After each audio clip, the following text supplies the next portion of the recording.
Assalamualaikum warahmatullahi wabarakatuh. Nama saya Dewi Puspitasari, mahasiswi dari Sekolah Tinggi Ilmu Tarbiyah Lakbok, Prodi Manajemen Pendidikan Islam semester 1. Saya akan menyampaikan materi tentang pengenalan kitab-kitab hadis.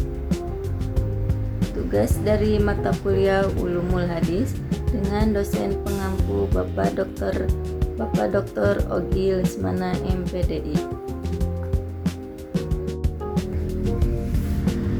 Kitab-kitab hadis. Hadis merupakan sumber ajaran Islam kedua setelah Al-Quran. Hadis berfungsi sebagai penjelas atau bayan terhadap ayat-ayat Al-Quran, baik dalam bentuk penegasan, perincian, pembatasan, maupun penetapan hukum yang tidak disebutkan secara eksplisit dalam Al-Quran. Oleh karena itu, keberadaan hadis sangat penting dalam memahami dan mengamalkan ajaran Islam secara utuh. Untuk menjaga keaslian hadis Nabi Muhammad SAW, para ulama melakukan usaha besar dengan mengumpulkan, menyeleksi dan membukukan hadis-hadis tersebut dalam kitab-kitab hadis. Kitab-kitab hadis ini disusun dengan metode ilmiah yang ketat, terutama dalam menilai sanad atau rantai periwayatan dan matan atau isi hadis. Kumpulan kitab hadis inilah yang kemudian menjadi rujukan utama umat Islam hingga saat ini. Latar belakang penyusunan kitab hadis. Pada masa Nabi Muhammad SAW belum dibukukan secara resmi karena dikhawatirkan bercampur dengan Al-Quran. Namun, setelah Rasulullah SAW wafat dan para sahabat mulai berpencar ke berbagai wilayah, kebutuhan untuk membukukan hadis semakin mendesak. Hal ini disebabkan oleh 1. Wafatnya para sahabat yang hafal hadis. 2. Meluasnya wilayah Islam hingga keluar Jazirah Arab. 3. Munculnya hadis palsu yang dibuat pihak-pihak tertentu. Oleh karena itu, para ulama hadis pada abad kedua dan ketiga Hijriah mulai menyusun kitab-kitab hadis secara sistematis untuk menjaga kemurnian ajaran Islam. Kitab-kitab hadis utama atau kutubus sittah. Salah satunya 1. Sahih Bukhari, disusun oleh Imam Al-Bukhari tahun 194 sampai 256 Hijriah. Merupakan kitab hadis paling sahih. Hadis-hadis di dalamnya diseleksi sangat ketat dari segi sanad dan perawi. 2.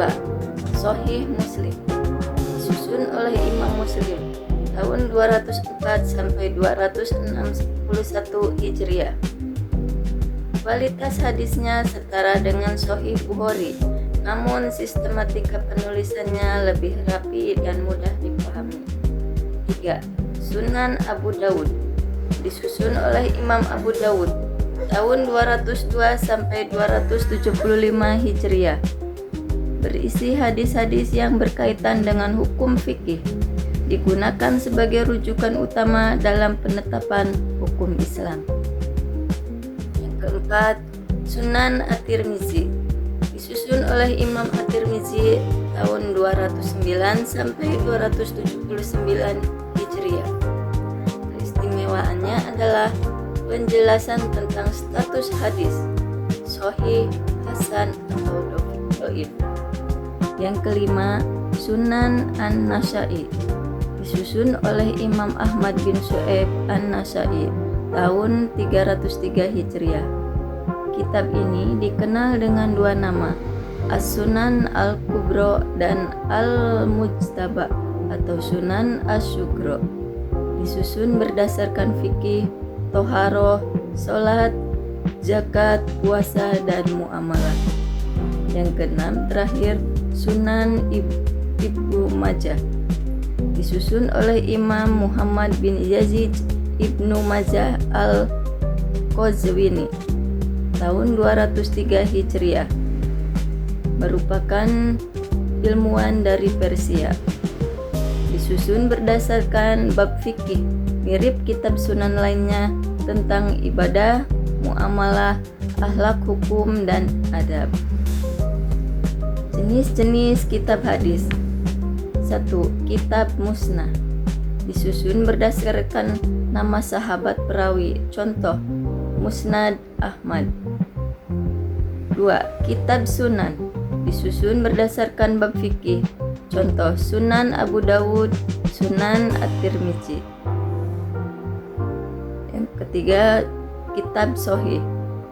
Hanya membuat hadis-hadis yang dinilai sahih. Contoh, Sahih Bukhari, Sahih Muslim. Yang terakhir, kitab jami. Mencakup berbagai tema seperti akidah, ibadah, muamalah, dan akhlak. Contoh, Sahih Bukhari.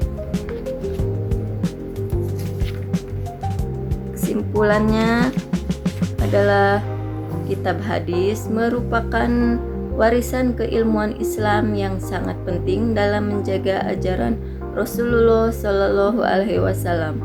Melalui proses periwayatan dan pembukuan yang ketat, hadis dapat dijadikan pedoman yang sahih bagi umat Islam dalam memahami dan mengamalkan ajaran Islam secara menyeluruh. Demikian tadi penjelasan tentang pengenalan kitab-kitab hadis. Mohon maaf apabila terdapat banyak kesalahan. Assalamualaikum warahmatullahi wabarakatuh.